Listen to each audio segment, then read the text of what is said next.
दोस्तों अभी कुछ मंथ पहले जब मैं यूपीएससी इंटरव्यू प्रिपरेशन करने के दौरान मुझे एक कोचिंग में एक सीनियर आईएएस ऑफिसर से मिलने का मौका मिला। तो उन्होंने पहले तो मेरे प्रिपरेशन के बारे में पूछा, कुछ सवाल जवाब हुआ, हमारे थोड़ा देर बात हुई। फिर वो जाते जाते उन्होंने एक बात कही कि बेटा, कितना बुक पढ़ते हो इससे कोई फ़र्क नहीं पड़ता, कितना याद है इससे फ़र्क पड़ता है एग्ज़ाम में। और ये प्रॉब्लम हम सारे स्टूडेंट्स में है। हम कोई भी चैप्टर या बुक को जल्द से जल्द कंप्लीट करना चाहते हैं, इसलिए मैराथन या मास्टर क्लास के वीडियोस जो यूट्यूब पे हैं उस पर मिलियंस ऑफ व्यूज़ हैं। हम सबको लगता है कि ये चैप्टर को यदि जल्दी से जल्दी ख़त्म करना है, जल्दी से जल्दी ख़त्म करना है, पर हम एक बार नहीं सोचते हैं हम कितना समझ पा रहे हैं, इस पे हमारा बिल्कुल ध्यान नहीं है। हम सब चाहते हैं कि जल्दी से जल्दी बस एक चैप्टर को कंप्लीट कर देना है। दोस्तों, आपने मॉडर्न इंडिया हिस्ट्री की किताबें पढ़ी होंगी, आप खुद उस बुक के बारे में कितना याद कर पाते हैं ज़रा सोचिए। मैं आपसे बोलूँ कि नॉन कोऑपरेशन मूवमेंट के बारे में 2 पेज लिख दो, तो वहाँ पर हमें प्रॉब्लम होने लगेगी, क्योंकि हम सबको कुछ डेट या फैक्ट्स या कुछ आउटलाइन स्टोरी तो पता होती है, पर हम बिना रिवीजन के सारी फैक्ट्स को हम दिमाग में स्टोर नहीं कर पाते। हम बहुत जल्दी ही इसको भूलने लगते हैं। हमारा जो मेमोरी फॉर्मेशन है ना, वो शॉर्ट टर्म मेमोरी से लॉन्ग टर्म मेमोरी में नहीं जा पाता, और बहुत सारे जो डाटा है वो शॉर्ट टर्म मेमोरी में ही रह जाते हैं, वो लॉन्ग टर्म मेमोरी तक नहीं जा पाते। हमें एक रिवीजन की ज़रूरत होगी सारे इंपॉर्टेंट फैक्ट्स को याद करने में। यही हमारी प्रॉब्लम है। मैं आपको एक टेक्निक बताना चाहूँगा जिससे आप इन्फॉर्मेशन को ज़्यादा समय के लिए रिटेन कर पाओगे और एग्ज़ाम में बेटर परफॉर्म कर पाओगे। 1 आवर 1 डे फॉर्मूला। इसमें कुछ नहीं है, आप जो भी पढ़ते हो 1 घंटे में, आप उसको जब भी आप 1 घंटे पढ़ाई कर लो, देन रुको, और आपने 1 घंटे में क्या-क्या पढ़ा है आप उसको बस रिटेन करने की कोशिश करो। आप एक पेज लो, नया पेज, और उसमें लिखने की कोशिश करो आपने ये पिछले 1 घंटे में क्या-क्या पढ़ा, और आप उसको कितना देर तक याद रख पा रहे हो। बस आपने पिछले 1 घंटे में आपने कितना पढ़ा और आप उसको कितना याद कर पा रहे हो पूरी तरह से।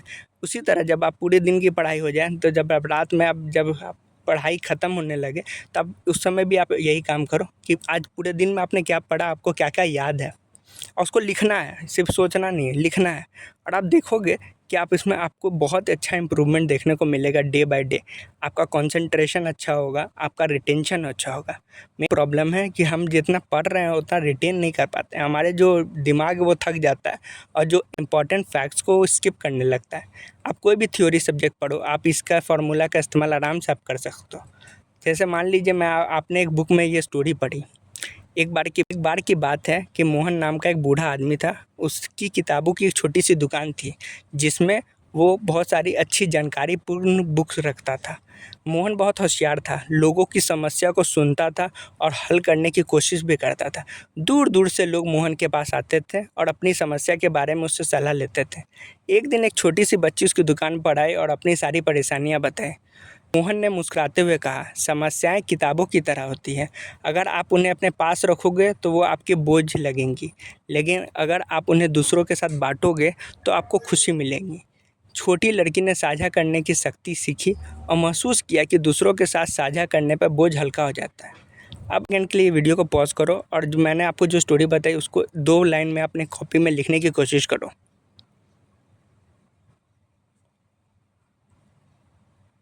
यदि मैं लिखता तो मैं ये लिखता, मोहन किताब बेचने वाला। कहानी का सार, अपनी समस्या दूसरों के साथ साझा करने से उनका सामना आसान हो जाता है और हम मजबूत होते हैं।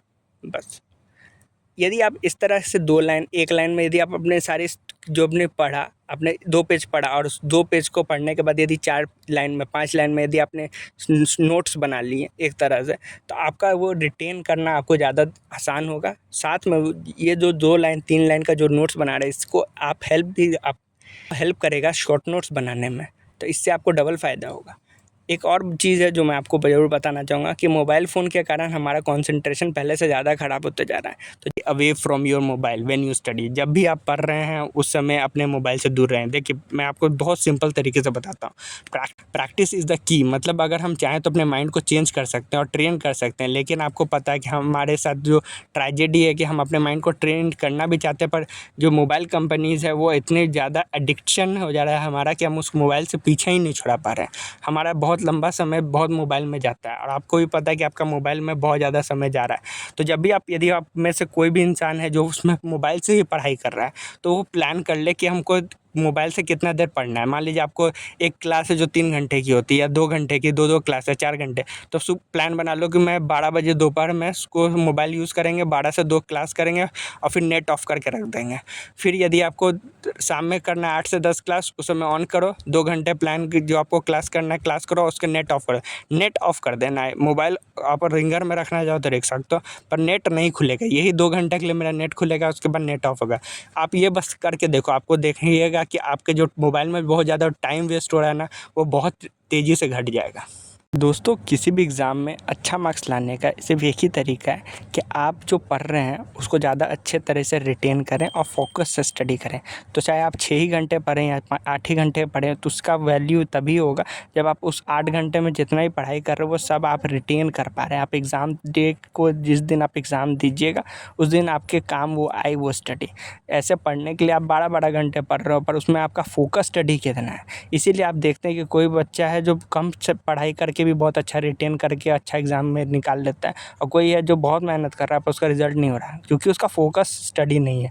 फोकस स्टडी करना बहुत इंपॉर्टेंट है, और जो वो पढ़ रहा है वो ज़्यादा देर तक आपको याद कर रखना होगा। तो आप जो भी पढ़ाई कर रहे हैं उसको ज़्यादा देर याद करने के लिए सारा ट्रिक इस्तेमाल करना है कि आप जो पढ़ें वो ज़्यादा लंबे समय तक आपके दिमाग में रहे। तो आशा है कि आप ये ट्रिक जो मैंने आपको बताई आप उसको इस्तेमाल करेंगे। आप बस इसे 7 दिन करके देखिए, आप उसके बाद मुझे ज़रूर फीडबैक दीजिए कि 7 दिन में आपको कैसा लगा। आपको आपका स्टडी लेवल बढ़ा है, आपका कंसंट्रेशन लेवल बढ़ा है या नहीं। आशा है आपको ये वीडियो पसंद आई होगी। अपना बहुमूल्य समय देने के लिए धन्यवाद। Thank you.